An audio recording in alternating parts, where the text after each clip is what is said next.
السلام علیکم ناظرین، کیا حال ہیں آپ کے؟ امید کرتا ہوں آپ سب ٹھیک ہوں گے اور اللہ پاک آپ کو حفظ و ایمان میں رکھیں۔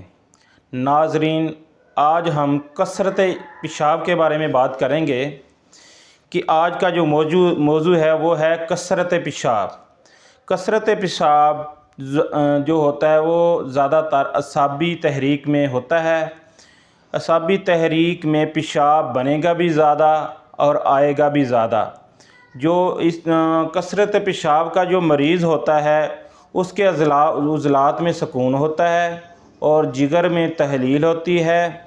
عضلاتی تسکین کی وجہ سے جو عضلات ہوتے ہیں وہ دماغ کو پیغام پوری قوت سے نہیں پہنچاتے، جس وجہ سے مثانے میں کمزوری محسوس ہوتی ہے اور پیشاب تیزی سے خارج ہو جاتا ہے اور روکنا بھی مشکل ہو جاتا ہے۔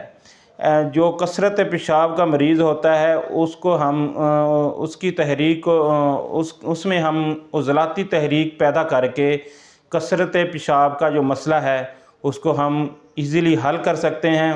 اس کے لیے ہمیں صابر ملتانی نے بہت ہی پیارا نسخہ بتایا ہے۔ نسخہ کیا ہے وہ آپ سب لوگ استعمال کروا سکتے ہیں۔ وہ نسخہ میں آپ کو بتاتا ہوں۔ گوند کندر 10 گرام، کھولنجا 10 گرام، جلوتری 10 گرام اور لونگ 10 گرام، سفید تل 100 گرام۔ یہ ساری چیزیں آپ لے لیں، ان کو پیس کے ان کا سفوف بنا لیں۔ اچھی طرح ان کو پیس کے ان کا اچھی طرح سفوف بنا کے ان کو یہ سفوف ہوگا وہ 3 ٹائم استعمال کریں۔ صبح 1 چمچ، دوپہر 1 چمچ، شام 1 چمچ پانی کے ساتھ۔ اکثر جو چھوٹے بچے اور جو بزرگ بستر پر ہی پیشاب کر دیتے ہیں، ان کا پیشاب کنٹرول نہیں ہوتا، ان کو بھی یہ نسخہ استعمال کروا سکتے ہیں۔ انشاءاللہ اس کے بہت فائدے ہیں۔ اللہ پاک آپ کو حفظ و امان میں رکھے۔